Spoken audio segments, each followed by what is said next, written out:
That's right. And this is often where you're hitting the nail on the head here. Why often when an event fails is because we don't do this on purpose. Yeah. But ultimately the event should have been a formation event, and it ends up that fun is the thing that overtakes it, or find. It becomes this outreach thing, and then we lose the whole, these are our core kids. Now your host, Josh Denhart. Hey, everybody. Welcome back to another episode of the Lead Ministry Podcast. Excited that you're here. My name is Josh Denhart, and I'm excited for today's podcast. We're talking all month about events. And events are a big piece to the puzzle, in my opinion. Whether it's a fall festival, whether it's a big summer program, whether it's a Christmas thing, whether it's just a general outreach, even if it is a volunteer appreciation, we have to have our hands around the idea. We got to get a handle on pulling off events. So, Mr. Vance Martin, good to see you, buddy. Great to see you too, Josh. Great to be back on the podcast. Absolutely. Always grateful. Now, I got to say, there was a gal, I was just on a phone call, and I said, I got to get off. I'm getting ready to do a podcast. And she said, is it with Vance Martin? And I said, yeah. She goes, oh my word. Whenever I see that it's a podcast with Vance, I know it's going to be a good one. She said, but don't tell him I'm a super fan, but don't tell him who I am because he doesn't know me. And I was like, okay. And we don't want Vance to get a big head, but we're a good team, Josh. I gotta say, we're a good team. We could do this all day, every day. Probably. I know. And the funny thing is, we've shared this on the podcast before, but how this idea came about is that you and I, you're one of my good friends, and we talk on the regular. We have a standing phone call with each other. And then there was one time where I was like, dude, everybody needs to be eavesdropping on our conversation. That was really good. So I just remember, Josh, the first time that I can't remember who it was that wanted us to get connected. Mark Campbell. But we set up, that's right. We set up a call, and the first time there's casual conversations, and then there's just intense conversations from the very beginning. And that's what it was. Yeah. It was intense. I mean, you had me drawing diagrams, in our very, very first I remember call. that. So, I remember that. Yeah. And that was fun. And then all of a sudden, we got off the call, and I was like, wow, I like that guy. Yeah, so we could be friends. Yeah. And then that's so true. Well, it's all good. We're excited. Well, today we're talking about events, and you're going to kind of help lead the show here today. We're talking about designing events that serve everyone. Because watch this, if you're designing an event that seeks to reach an outsider, that's fantastic. But you may be missing serving your volunteers. You got to think about everybody, right? I would include the people listening to this as well. It's not just the people. It's not where it's who it's touching. Those events, these events should not make you feel like a slave. No, you're not a slave to it. The event serves you. Here's what I always say. Doing events all over the country, a killer event shouldn't kill you, and it shouldn't kill your team. Yes. And that's our goal. Well, here we go. We're going to define it. We're going to develop it. We're going to dive deeper then and challenge everybody about how they can do it. So, why your events miss the mark? In other words, you want an event to go a particular way, but it doesn't always go that way. Vance, talk us through why that happens. We've got these wonderful 3 misses. There's a miss. Yeah. Talk to us. Swing and a miss. Swing and a miss. Yeah. So the first one here is misaligned, which means there's no purpose. There has to be, we don't want to do just events for the sake of events. Nobody has time for that. There's no margin for that. It's not, if it does not have a purpose, if it doesn't take our mission and what God has called us to do, and if it doesn't move that forward, then we shouldn't do it. So misaligned events. This is a waste of energy. Now, we're not saying that everything has to be big and amazing, and we'll get into that later. There can be low level of input events that still move your mission forward. They have a they have a purpose. There's a meaning behind it. Yeah. Yeah. And I got to say on this one, on the misaligned, this is the kind of, well, we've always kind of done it this way, and right. Nobody's got time for that. Yeah. The second one is mismanaged. And Ouch. this is where really when events don't serve your people or you, it's because there's no team. You're typically carrying these events yourself. You're doing all of the work. If it happens, it's dependent on you. And when you do that, you're not. Events are a great place to. It's a great first time serve. It's a great entry point. You're not. That's right. You're not building your team. You're not giving people the joy of being a part of what you're doing, and inviting people to be a part of your events is a great way to get people to be a part of your overall team.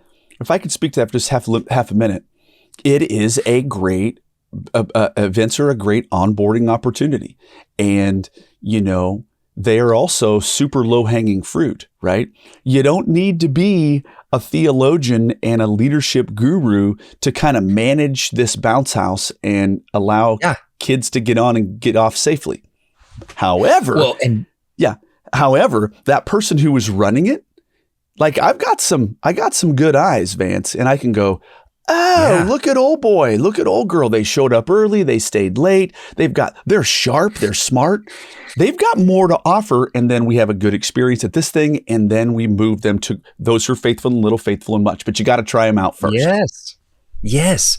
I would say also there's some things that we just normally do that we can turn into an event that build towards our overall purpose. Like we used to take on Good Friday, Easter serving. We changed our serving in children's ministry, and we did a lot of one-time serves. So these are people that, hey, we just want you to serve one time. It's outside of our normal, rotation, and we'd have a third to a half of our than our normal team. And what we did is we made that we did something special for those people where it was an event. And what happened was that was one of our greatest recruiting tools, because once they experienced that, they wanted to be a part of this team. So we took something that could have just been, hey, I'm just serving on one of our 18 Easter services. Sure. To a gateway. Because we were purposeful about it and intentional about it, now, which leads to, the mismanaged, misaligned thing. What were you going to say, Josh? Go ahead, sorry. The interesting piece is we used not an event, but it kind of was an event. It was the 12 weeks of summer Sunday school. And we're like, okay, we made that into an event.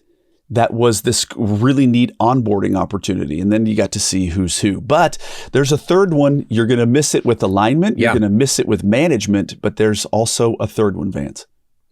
Yeah, mistimed. And this is where there's no margin. This often happens when you don't do a good job of the overall calendar planning, and you stack up some small and mid-size events with your big events, and you don't spread out the work across the empty spaces in your calendar. And if you do that, if you aren't careful around when you're planning your events, you can kill yourself and your team. You're asking them to come out more than once a week, multiple weeks in a row for events. So it doesn't serve anybody. It doesn't. Ain't nobody got no time for that. Ain't nobody got time for that. Here's the deal. You can have a great purpose. You can have a great team. But if you do it at a really dumb time, you're going to really injure that team. Oh, absolutely. You could take out any one of these threes and apply that same principle. Right? And for me, we always thought about, there was this great lady. She was the women's director at our church for a while, and she's a very, very, very cool person and a close family friend. And she would always refer to the month of May as Mayotic. It's not chaotic. Okay. No, Okay. it's Chaotic. Mayotic. Because a lot of things are happening in May. It's very similar to December. December's crazy town in the local church. And May is crazy town for a lot of people's lives. So you got to be careful about not being misaligned, not being mismanaged in terms of your team, and you got to be careful with mistiming. I think these are all really, really, really good. Okay, events are not just calendar fillers. They are well designed to engage people at every level and serve the mission of your church, not just momentum. Talk to us about that last piece, because there's a differentiation there. You're looking to serve your church, not just momentum.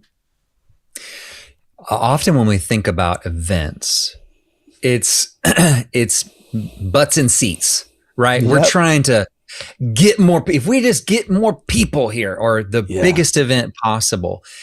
Often doing the biggest event possible isn't the thing that's moving your church's or your ministry's mission forward. It has to be both.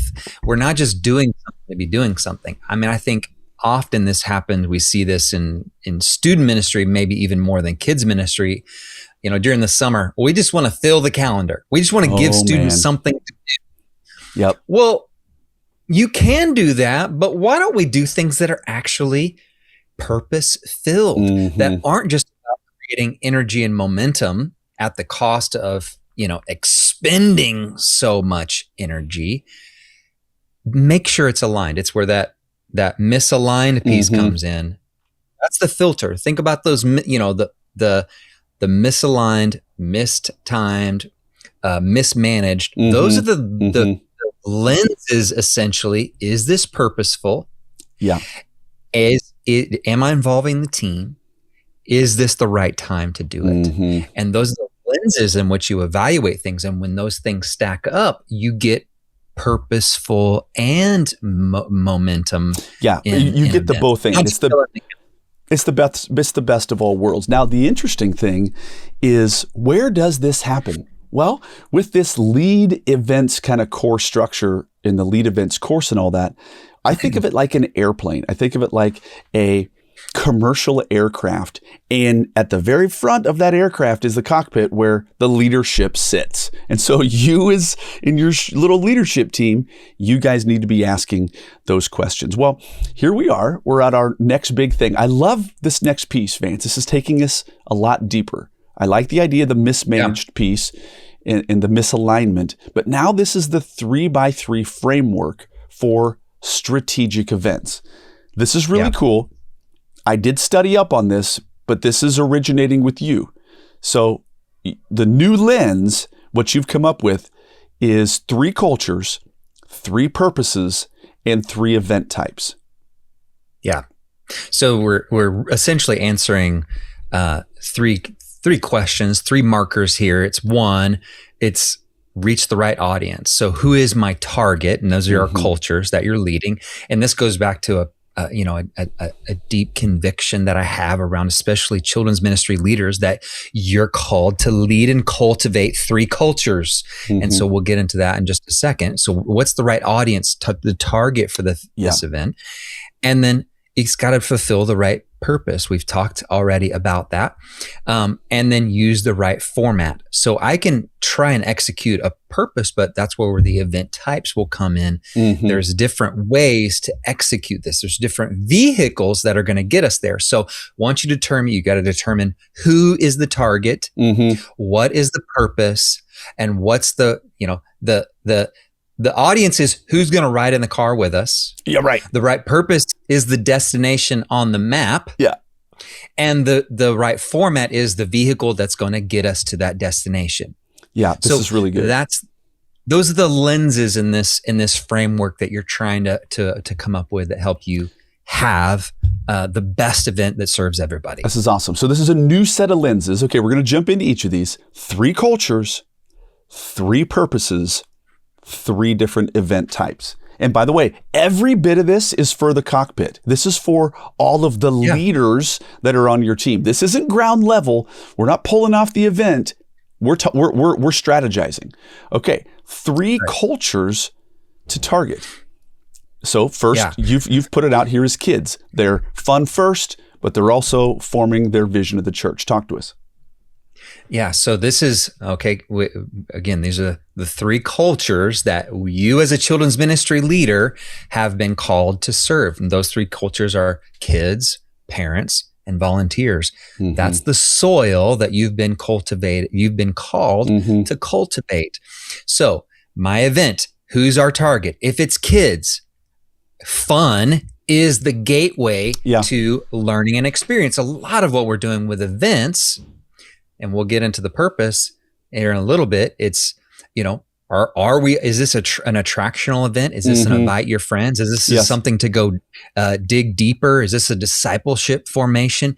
What is it that we're trying to do? But fun typically is how we get them there, that we're earning those windows to make the right investment. Mm-hmm. Second is parents. Man, they're tired. They're curious and looking for connection and answers. So parents need support, and they also need relationships.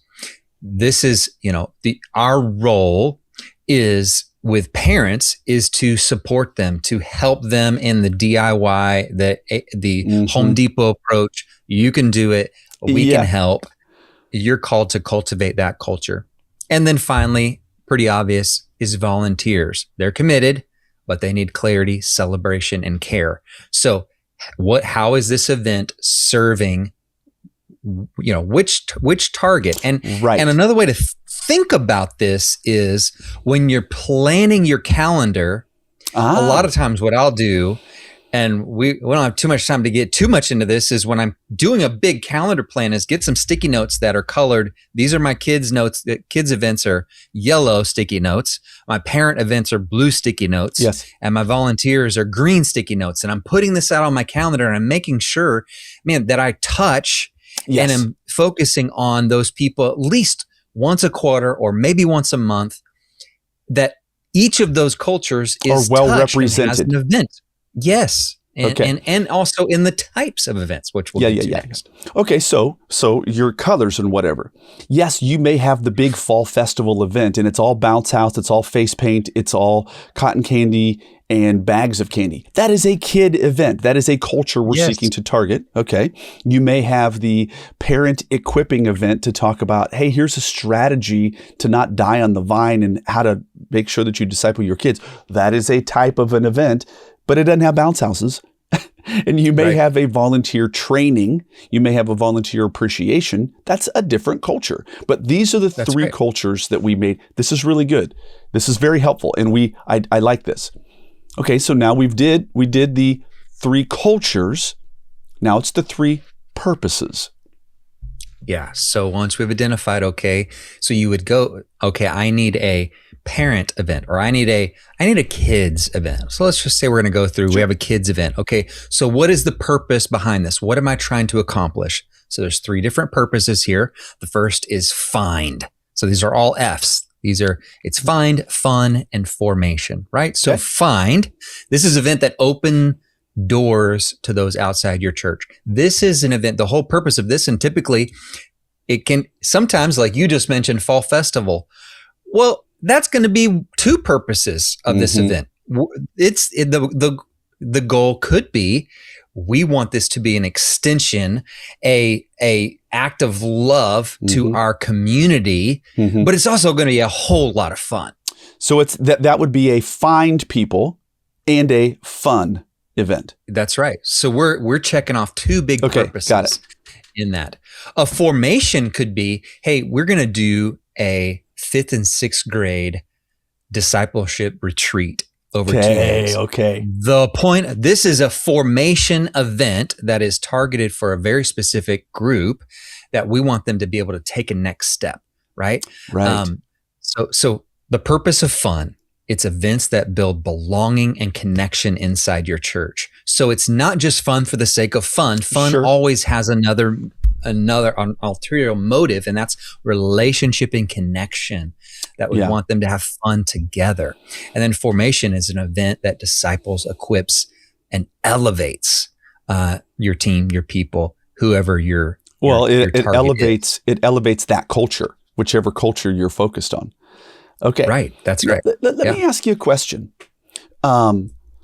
Because one of these purposes is probably, Vance, going to be the driver of that event, but it's not going to be exclusive. So for instance, let's say it's the 5th and 6th grade offsite, right? Winter blast.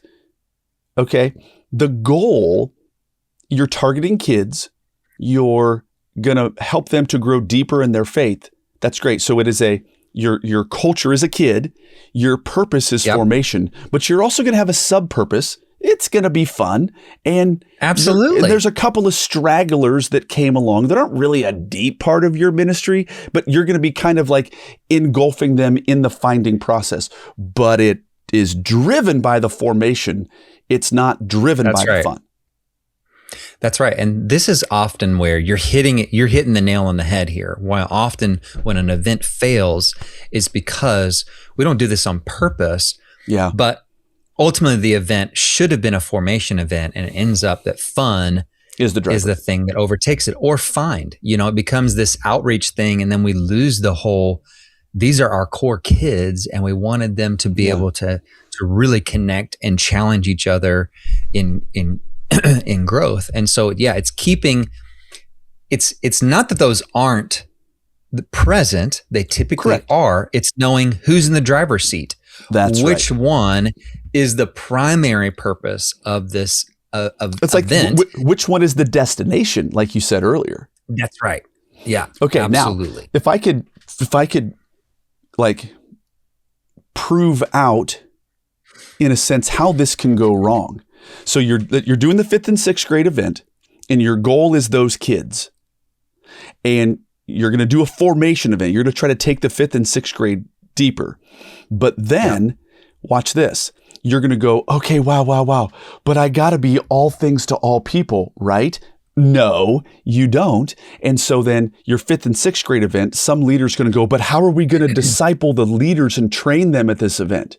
And so then all of a sudden, well, we're going to have breakouts and take the adults over here. And who's going to watch the kids? Well, where the kids are, stop. Pick a primary culture, pick a primary purpose, and chill out. We're going to do volunteer training another time. But you see how people can get strung out on the idea that they got to be all every event has to have a touch, or, the fall festival. Okay, well, this is going to be the corner over here where we do deep teaching. What? The gospel presentation every 15 minutes. Yeah. There's nothing wrong with that. But again, not the primary, it's a secondary. Exactly. And so don't try to be all things to all people. Okay, so we're talking about these 3 things, and the last one is the type. What type of an event? Take her away. Yeah, so these all start with show. So number 1, you got show up. 2, you got show out. And 3, you got showdown. I kind of like that, showdown. Keep going. Showdown, right?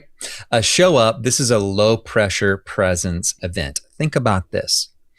So this could be a good overlay of a way to think about this. I want to target my parents. For them, the purpose is just fun. What do we say that the fun is? We want it to be connection and relationship. That's fun. So what if we just had, and then a show up would be, we're going to pick a local park. We're going to bring a bunch of balls and say it's a 3-hour show up and just have fun as families. Or it could be for your volunteers. Bring your families to this, and there's no structure. You've just got, you bring some backyard games. You've got your cornhole and oversized Jenga, and you just facilitate connection and fun, and provide a space for relationships. Right? So what does this do for me? This is a really low level, low pressure.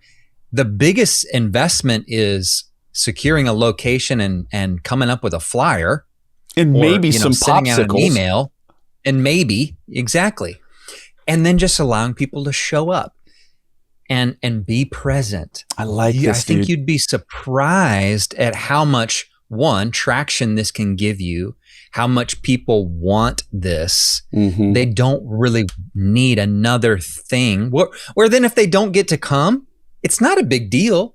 Right. But if they do, man, that was really meaningful. We had my kids got to play with the other kids and make a friend. I got to meet people that typically we are, serving but I got to actually know Susie and hear her story. And so you don't have that on Sunday morning. Okay. So that's a instance of how that could all of that lays out. So that's a show up event. I love this. A movie night for families. This is easy. We're just coming together. Just show up. Low pressure and low investment as well. Love this. Low investment, high fruit. Low investment, high fruit. That's what you're looking for. You want to do a lot of these. These are the show ups. I love these show up events. This is actually really cool. Vance, I'm learning. You're schooling me. This is good. I want to give you just a quick, this is a show up that was game changer for us. Now, part of this, we had to kind of build this into our culture, but we would do this once a quarter, and we would do family serve events. But here's what we would do with a twist. Come, and we had a little card that would direct them. Come and meet up. We'd do the quick little devotional, inspirational thought, give them their card, and essentially they would go, we'd have an hour, and get in your car, and basically it says, together as a family, pray about where God wants you to go. Mm-hmm. And they'd say, we'd pray, and we'd say, hey, Tiffany said we should go to this park. So we went there, and guess what? What we saw was a single mom who was there with her kids. We started a conversation with her, found out that she just lost her husband. We went and bought her a gift card. And so then they do this thing in an hour, and you're amazed at the story. Then they come back and everybody shares the story of how God directed them and the encounters that happened. That's super cool. Talk about it was crazy, the stuff that would happen and the stories that were shared and the energy of just God did stuff. But low investment, high impact. That's super cool. I like that. Okay, so we got show up. Now That's show up. Show Next out. is show out. So this is events with structure and purpose. This is where you are having a plan. Mm-hmm. You're coming. This could be a volunteer appreciation. Mm-hmm. Christmas celebration. Yes. This could be. This is back to your 5th and 6th grade. Okay. Our analogy of the 5th and 6th grade retreat. This is an event with structure, with purpose. There's a worship time. There's this small group time. There's this structured game. There's, everybody has this. Okay, I get it. Yeah, there is. And this is going to require some level of investment from you. And then the final one, this is pretty easy to demo. This is your showdown. This is the big high energy events with wide reach and big stakes. This is, your big fall festival, your Easter egg hunt, your camps. This is your big, I don't know what you guys do, but I used to blow up our first serve in the fall event for our volunteers. The kickoff. This is huge. We're really going to make this a big, all hands on deck. This is a big deal. Let me speak into this. With your show up events, you are not sending out glossy flyers to 5,000 people around your community. For your show out events, you're not sending out 5,000 glossy flyers. For your showdown event, you might send out 5,000 glossy flyers. That's right. And you have 3, maybe 4 of those a year. Right. And that's on the high end. This is good. Okay. So in review, we have 3 cultures, 3 purposes, and 3 event types. This is really important for you to sit down with your team and walk through these. Now, as we land the plane here, make this framework work for you. What you do, Vance, is you call this the plot your 3x3 grid. I really like this. This is such a healthy overlay. And really what it is it's a way to constrain ideas in a positive way. That's right. Well, and again, you're going, okay, we need to invest we need something for our volunteers that accomplishes this purpose, but we don't have a lot of time. Then it's a show up event. So how could we do an easy show up event? We need something for kids. We need something for kids. All right. Well, let's just say families meet and we're going to go play putt-putt. Here's where we're going to meet. It's a show up event. Again, it doesn't require a lot from you. And so that's where you're plotting this out, and you should every year have a big calendar planning with your team or with you. Get all this out there, recognizing how am I serving these three cultures, and visualize it. And look at, okay, who do we need? Because when you visualize it, what you're going to do is you're going to clearly see, I'm not paying enough attention to my volunteers. Right. And guess what, I'm not paying attention to my parents. This is the person who has really ripped biceps, but they forgot leg day again. Forgot leg day. Yeah. So this is providing balance. This is an insurance and an assurance policy that you're having equity, that you're really sharing the event goodness with all of the group. What group needs more attention? I like this idea that you said earlier. You're going to plot it with color cards. This is really good. You want to know why? Because we can all of a sudden go, holy smokes, we got a lot of green. We don't even have any yellow. Bing, bing, bing. We're overlooking a group. Yes. How I typically do this is either get a big whiteboard or go to a home improvement store and get the big rolls of construction paper, the brown construction paper that's just hundreds and hundreds of feet. Find a big room and lay it out on the floor or tape it on the wall like that, and then write out your months of the year. And then just start putting start with the big rocks, right? What are those big events? Okay, fall festival is here. We got Easter over here. We got camp over here. Great. We got those in there. Okay, now overlay the things that are quarterly. Well, we do child dedication. We do volunteer trainings. We do baptisms.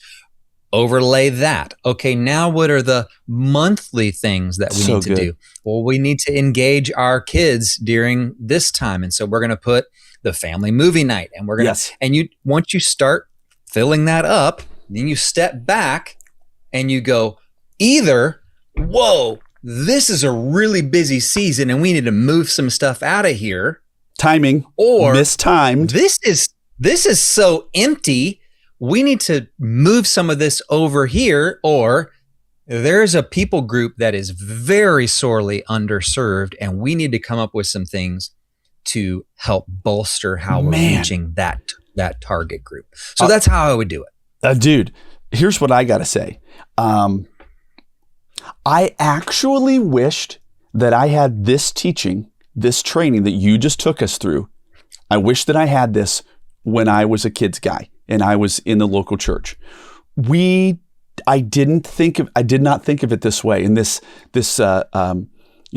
three things, these three cultures, all of this stuff is really, this 3x3 grid is fantastic. And so what I think is that leaders that are out there, you should legitimately adopt this and adopt it fast. By the way, for those of you who are members of Lead Ministry, there's going to be a very easy infographic about this that we're going to create for you. So look for that in the notes. And Vance, super grateful. This is good stuff. Absolutely. If I only had this 15 years ago, how better would my life have been? Well, soon when we invent the time machine, we can just... Yeah, that's right. We'll go back. We'll go back. Yeah, we'll go back. We'll do it. Gang, this is awesome. So grateful that you guys have been here. Do events better. Think about the 3x3 grid. Very grateful for Vance Martin. And we will catch you guys on the next one. And that's a wrap for today's episode of Lead Ministry Podcast. Don't forget to subscribe and leave us a review. Make sure to follow us on Facebook and Instagram, and visit leadministry.com for more episodes and resources. Thanks for listening.